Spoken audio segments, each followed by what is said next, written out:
Assalamualaikum teman-teman mahasiswa Pendidikan Bahasa dan Sastra Indonesia dimanapun kalian berada, apa kabar semuanya? Semoga sehat selalu. Selamat berjumpa kembali dengan saya Titi Ningsi. Pada kesempatan kali ini saya ingin bercerita atau membagikan pengalaman tentang keikutsertaan saya dalam seminar Pekan Budaya, yaitu Mobility Virtual Penerokan Budaya Nusantara Bumi Garuda. Penasaran kan seperti apa keseruannya? Makanya jangan di skip dan pastikan teman-teman telah like, komen, share, dan subscribe karena subscribe itu gratis. Dan juga jangan lupa untuk mengklik tombol lonceng notifikasi agar kalian tidak ketinggalan video-video terbaru dari kami. Program Mobility Virtual Penerokaan Budaya Nusantara Bumi Garuda diadakan dengan bekerja sama antara Indonesia dan Malaysia, yaitu Universitas Muhammadiyah Jakarta dengan Universitas Sultan Jainal Abidin yang diselenggarakan pada tanggal 10 sampai 16 Desember 2020 melalui Zoom Meeting. Tujuannya adalah untuk mendemonstrasikan kebudayaan masing-masing negara antara Indonesia dan Malaysia. Salah satunya adalah bahasa. Seperti yang kita ketahui bahwasannya bahasa merupakan bagian dari kebudayaan suatu bangsa dan menjadi ciri utama dalam satu negara. Menurut sejarah, bahasa Indonesia berasal dari bahasa Melayu. Bahasa Melayu ini telah digunakan di seluruh kawasan Asia Tenggara. Jadi bukan hal aneh lagi jika bahasa Indonesia dan bahasa Malaysia mempunyai kesamaan karena akar dari kedua bahasa tersebut sama-sama dari bahasa Melayu. Berbicara mengenai kebudayaan di Indonesia, budaya adalah kebudayaan yang ada di seluruh kawasan negara, baik nasional maupun lokal. Negara Indonesia merupakan negara kepulauan yang sangat memiliki keanekaragaman, baik itu budaya, ras, suku, agama, dan bahasa yang berbeda-beda namun bersatu dalam satu semboyan, yaitu Bhinneka Tunggal Ika. Jadi, apa saja sih warisan-warisan nenek moyang kita terhadap kebudayaan yang ada di negara Indonesia? Yang pertama adalah wayang. Wayang merupakan seni pertunjukan yang berkembang pesat di daerah Jawa dan juga Bali. Wayang ini sebagian besar telah dipengaruhi oleh kebudayaan Jawa dan juga Hindu. Pada tanggal 7 November 2003, wayang telah dicatat oleh dunia sebagai warisan nenek moyang bangsa Indonesia oleh PBB dan UNESCO. Ada 5 jenis wayang di negara Indonesia. Yang pertama adalah wayang kulit, yang kedua adalah wayang golek, yang ketiga adalah wayang kilitik atau kurakil, yang keempat adalah wayang wong yang diperankan oleh manusia, dan yang kelima adalah wayang beber. Yang kedua adalah angklung. Angklung adalah alat musik multitonal dan juga alat musik tradisional yang berasal dari Jawa Barat, tepatnya di suku Sunda. Alat musik ini dibuat dari bambu. Cara penggunaannya adalah dengan digoyangkan hingga bergetar, lalu akan menghasilkan bunyi dan juga melodi yang indah. Angklung ini telah ditetapkan oleh PBB dan juga UNESCO pada tanggal 16 November 2010 sebagai warisan nenek moyang bangsa Indonesia. Yang ketiga adalah kain batik. Pada awalnya, kain batik ini merupakan kain polos yang berwarna putih. Lalu dilakukan proses pemalaman dengan menggoreskan malam menggunakan canting kepada kain tersebut hingga menghasilkan motif yang indah. Oleh karena itu, batik telah ditetapkan sebagai kerajinan yang memiliki nilai seni yang tinggi dan juga telah ditetapkan sebagai warisan nenek moyang bangsa Indonesia oleh PBB dan UNESCO pada tanggal 2 Oktober 2009. Ada 3 teknik dalam pembatikan. Yang pertama adalah teknik tulis, yaitu menggambarkan motif terlebih dahulu sebelum digoreskan malam. Yang kedua adalah teknik cap, dan yang ketiga adalah teknik lukis dengan menggambarkan pola secara langsung di kain batik tersebut. Yang keempat adalah tari kecak. Tari kecak adalah pertunjukan drama tari seni khas Bali. Dalam tarian ini menceritakan tentang kisah Ramayana, Pria yang menggunakan pakaian kuning ini melakonkan sebagai Rama, dan pria yang duduk berjejer melingkar ini melakonkan sebagai para kera yang sedang meminta doa.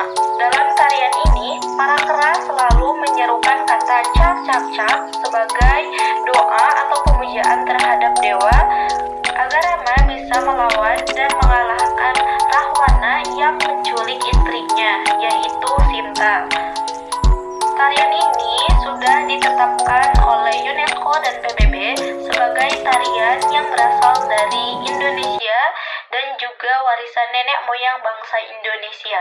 Contoh-contoh berikut merupakan sebagian kecil dari kebudayaan dan juga warisan-warisan yang ada di negara Indonesia, karena masih banyak lagi keanekaragaman baik dari bahasa daerah, baju daerah, makanan daerah, lalu ada rumah adat dan sebagainya. Selain dari kebudayaan yang ada di Indonesia, saya juga mendapatkan ilmu tentang karya sastra khususnya dalam pantun, di mana kita bisa mengetahui apakah pantun itu, apa saja jenis-jenisnya, dan bagaimana struktur pembangun dari sebuah karya sastra berupa pantun. Yang pertama, apakah pantun itu? Pantun adalah karya sastra yang tujuannya untuk menyampaikan nasihat, menghibur, menyampaikan rasa kasih sayang, menyampaikan kepentingan sosial, dan juga sebagai alat untuk menyampaikan ilmu pendidikan. Yang kedua adalah jenis-jenis pantun.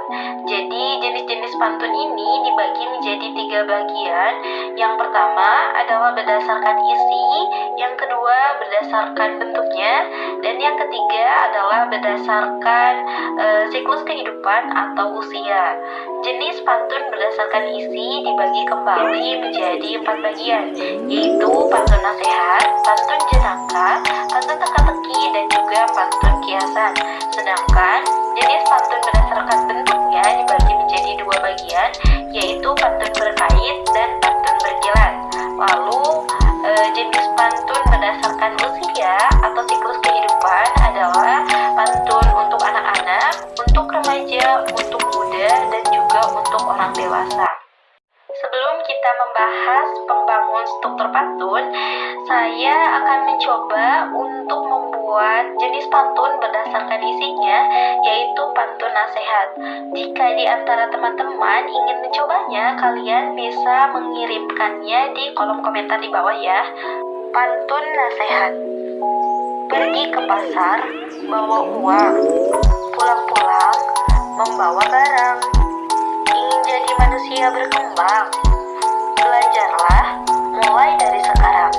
Nah, tadi saya sudah mencontohkan atau mencoba untuk membuat bagaimana pantun nasihat. Nah, sekarang kita bahas mengenai struktur pembangun dari pantun. Jadi, struktur pembangun dari pantun itu terdiri dari bait dan baris. Setiap bait terdiri dari 4 baris. Lalu bagaimana membedakan antara bait dan baris?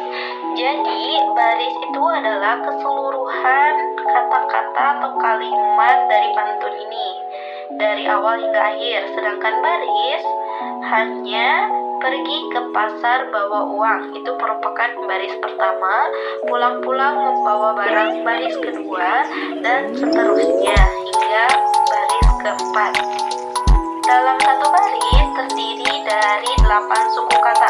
Bagaimana cara menentukan suku kata tersebut? Kita bisa menggunakannya dengan 10 jari-jari kita, yaitu baris pertama contohnya pergi ke pasar bawa uang. Berarti kita hitung pergi ke pasar bawa uang, berarti terdapat 9 suku kata. Lalu baris kedua pulang-pulang bawa barang. Untuk menentukan suku kata baris kedua juga dilakukan hal yang sama seperti menentukan suku kata pada baris pertama. Dalam satu baris terdiri dari 4 atau 6 kata. Contohnya itu baris pertama nih, pergi ke pasar bawa uang, berarti kata pertamanya adalah pergi, kata keduanya ke pasar, kata ketiga adalah bawa, dan kata keempat adalah uang. Dalam pantun terdiri dari sampiran dan isi. Nah, menentukannya itu sampiran itu adalah baris pertama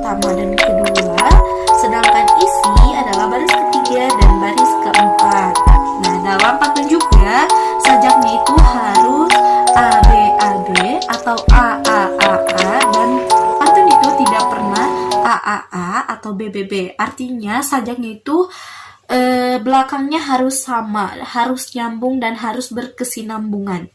Jadi itu dia vlog tentang pengalaman keikutsertaan dalam seminar Pekan Budaya yang diadakan kemarin. Saya juga berharap teman-teman bisa mendapatkan ilmu dari tontonan atau tayangan video saya. Tetapi jika teman-teman kurang puas dengan apa yang saya jelaskan, teman-teman bisa menontonnya di description box. Nanti saya cantumin linknya. Kalian bisa nonton tayangan acara seminar tersebut, atau kalian juga bisa kepoin di YouTube channelnya Sarjanamu. Terima kasih atas kesediaan teman-teman.